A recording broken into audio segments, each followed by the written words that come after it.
Okey, salam sejahtera. Saya Tina Karen. Untuk topik hari ini, saya nak share pada semua pelajar polimer dan pada yang siapa-siapa yang menonton video saya ni berkenaan dengan mold, injection molding, dia punya komponen, jenis-jenis injection molding, mold yang sedia ada, komponen machine injection molding dan jenis-jenis injection molding. Topik hari ini dalam NOS MC101 plastic injection molding machine operation. Alright.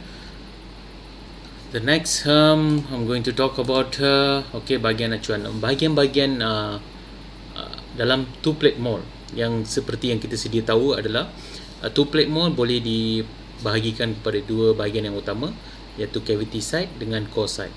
Kalau kita tengok yang cavity plate ni termasuklah dengan beberapa yang ini kita tengok dekat sini daripada cavity plate dia ada back plate ataupun kita boleh sebut sebagai top plate. Okay, top plate merangkumi locating ring, sprue bush yang ini dengan sprue, tiga bahagian ni. Lepas itu daripada back plate ni kita ada cavity plate. Okey, lepas tu yang biru ni, yang nampak warna biru ni, yang ada bubble macam bubble ni, ini kita panggil cooling channel. Okey, untuk sejukkan cavity plate kita sebabkan kepanasan yang akan berlaku semasa leburan plastik yang panas masuk ke dalam bahagian core dengan cavity. And then lepas tu kita ada air vent juga pada bahagian cavity plate untuk membebaskan gas yang terperangkap semasa proses suntikan.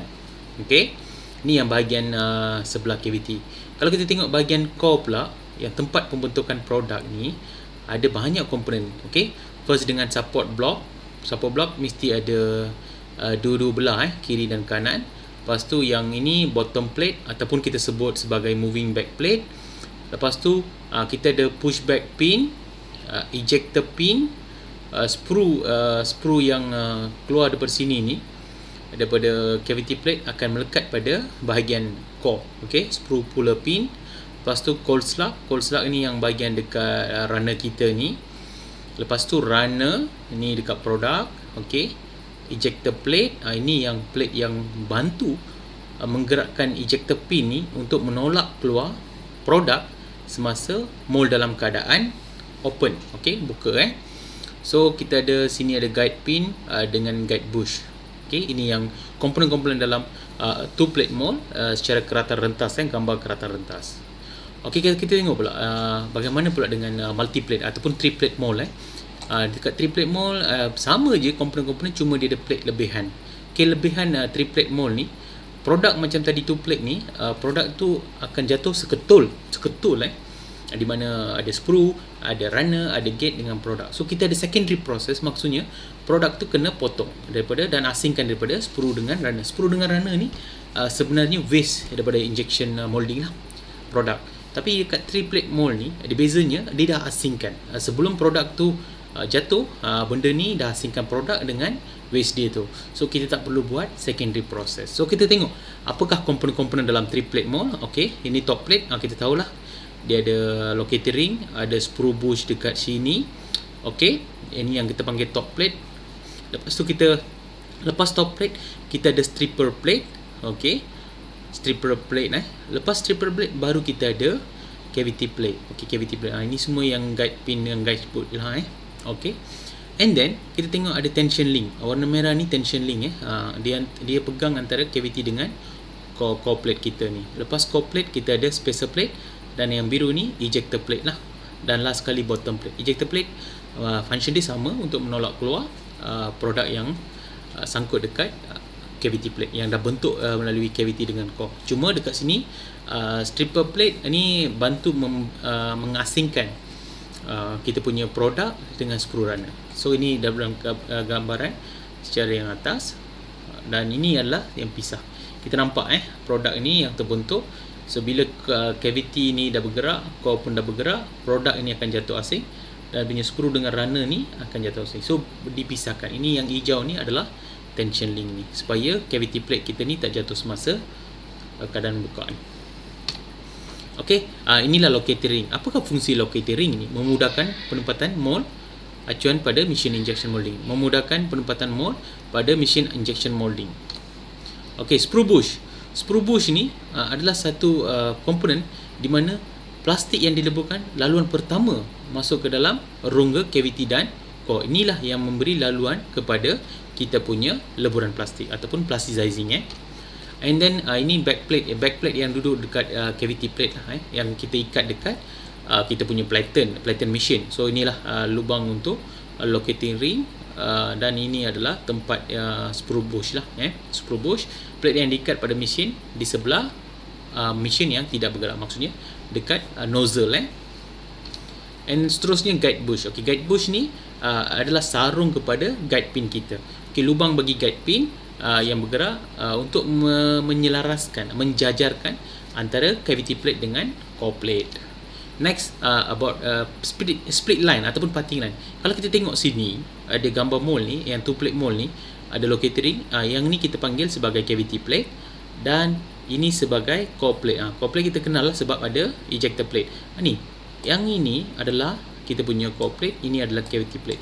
So pisah, bila berbuka ni, dia ada garisan pemisah. Garisan pemisah inilah yang kita sebut sebagai split line ataupun parting line. And then ini core plate. Core plate ni kita nampak lah tempat pembentukan produk bersama cavity plate. Cuma produk-produk ini akan lekat dekat core plate sebab dekat sini ada cold slug valve, dekat sini pun ada ejector pin. So produk ini screw puller pun fungsi dia ditarik produk tu dekat cavity plate, jatuh pegang lekat dekat sebelah core untuk menolak keluar produk nanti melalui komponen ejector plate. Okey, ini support block. Tadi pun kita dah tengok support block ni untuk support saja produk kita, mold kita, bagi dia tebal, dan untuk adjust dia punya mold height. Okey, block yang digunakan untuk menahan tekanan. Okey, menahan tekanan sebab kita ada pressure yang tinggi. Dan next adalah last bottom plate ataupun moving back plate. Ini yang duduk sebelah ejector core plate. Core plate plate yang diikat pada mesin sebelah. Maksudnya pergerakan acuan tu adalah yang ujung ini. Okey, kita tengok apa tu return pin. Kalau kita tengok sini return pin ni, inilah return pin. Return pin ni fungsinya untuk menolak balik ejector plate ke keadaan asal. Semasa produk dah produce, bila mold buka, ejector pin ni akan tolak. Ejector pin akan tolak ejector pin akan tolak, produk kita jatuh. So return pin ni adalah fungsi untuk menolak balik produk kita tu, ejector plate tu ke dalam mold. And then ejector bar. Okay, ejector bar kita nampak yang bahagian ni. Okay, rod ataupun bar yang menolak ejector plate. Inilah yang ni bar ni yang merah ni yang tolak kita punya ejector plate ni. Okay, ini adalah kita panggil sebagai ejector bar. Alright. And then ni yang saya dah bagi tahu, ni core plate lah. Screw puller pin ni dia ada dalam dekat carrier sini. Bila pembentukan produk, screw tu akan lekat dekat sini, screw puller pin. Itulah fungsi dia, menarik produk supaya produk melekat di sebelah bahagian core plate semasa acuan membuka. And guide pin ini adalah satu penyambung atau rod yang dipasang untuk menyambungkan back plate dengan moving plate ataupun top plate dengan bottom plate dalam keadaan yang alignment yang betul. Okey, ejector pin, okey, kita tahulah dia duduk dekat sebelah core untuk melentingkan produk kita. Okey, ejector plate, inilah ejector plate. Kita nampak macam mana ditolak produk kita produk kita untuk dijatuh semasa mold dalam keadaan buka ejector plate. Kita nampak ejector plate okey, ditolak spring, ditolak pin ni akan tolak produk kita. Okey, ni jenis-jenis two plate mold kita nampak. Ini bahagian cavity plate dan ni core plate. So kita nampaklah guide pin dengan guide push. Okey, ini area cavity plate, ini area core plate. Core plate kita nampaklah screw puller pin semua ada sini So produk ni akan lekat dekat sini. Okey. Next, three plate mold. Okey, kita nampak three plate mold ni yang actual yang betul-betul three plate mold. Kita nampak berkilat So dekat locating ring kita ada top plate, kita ada stripper plate, kita ada cavity plate, kita ada core plate, okey, kita ada spacer plate, okay, and then kita ada ejector plate, last sekali bottom plate. So ini kita sebut sebagai stripper plate, multi plate lah, banyak plate pada produk mold ni ni untuk high efficient punya produk dengan kejituan yang tinggi. Lagi satu contoh mold adalah stacker mold. Kita nampak stacker mold pun dia lebih kurang sama macam 3 plate mold, dan mana cavity plate ni bergerak. Cavity plate ni disejukkan dengan cooling channel. So dengan core plate, kita ada core plate dengan cavity plate. Ni yang banyak berlapis ni kita panggil sebagai stacker plate. Inilah back plate atau plate dengan dia punya stripper plate.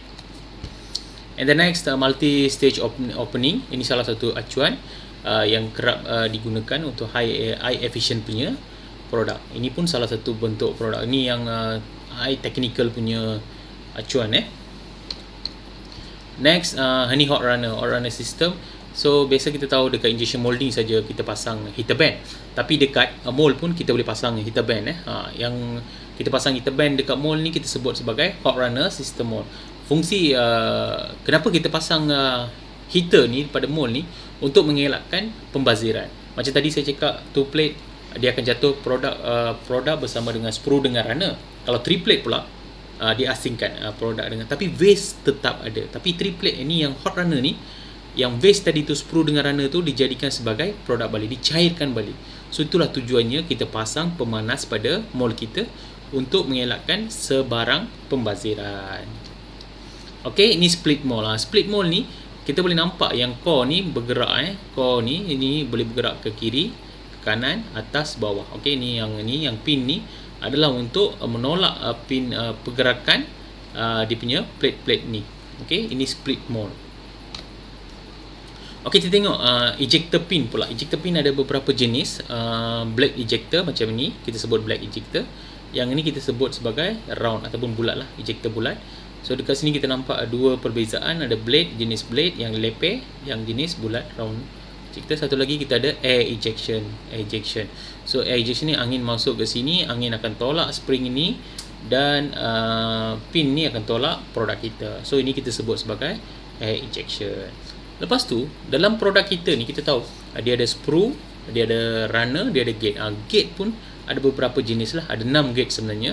Yang ni kita sebut sebagai sprue gate, yang merah ni, sebab bentuk dia lain. Atas ni dia macam kecil ke besar. Okay, dia punya batang ni. So itu sebab kita sebut sprue gate. Pin gate dia bentuk yang macam pin. Diaphragm dia ada lurah dekat yang bentuk bulat ni, diaphragm gate. So ini tap gate. Tap gate dia nampak gate dengan produk ni, tap gate kita panggil.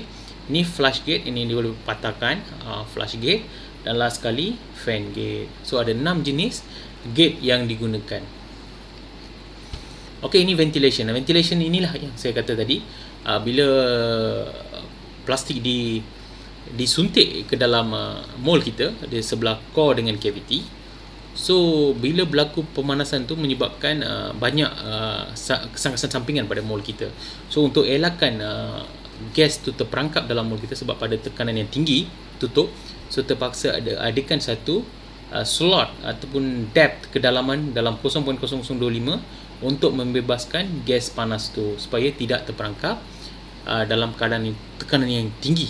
Okey, pada mold kita. So boleh merosakkan produk kita, boleh merosakkan mold kita. So ini jenis-jenis injection molding. Ada beberapa jenis injection molding sebenarnya. Yang biasa digunakan adalah hidrolik lah, hidrolik yang heavy duty. So ada 3 jenis. Ini jenis hidrolik, di mana sebelah injection dengan sebelah clamping kita gunakan hidrolik. Yang satu lagi pula sebelah injection molding electrical. Okay, ini senyap, silent injection molding, efficient juga. So ini fully electric punya ni tadi hidrolik. Yang ni pula hybrid, dia ada penggunaan elektrik dengan hidrolik. Di mana hidrolik bahagian clamping, elektrik bahagian injection. So itu saja topik kita hari ini, bahagian-bahagian dan jenis-jenis injection molding.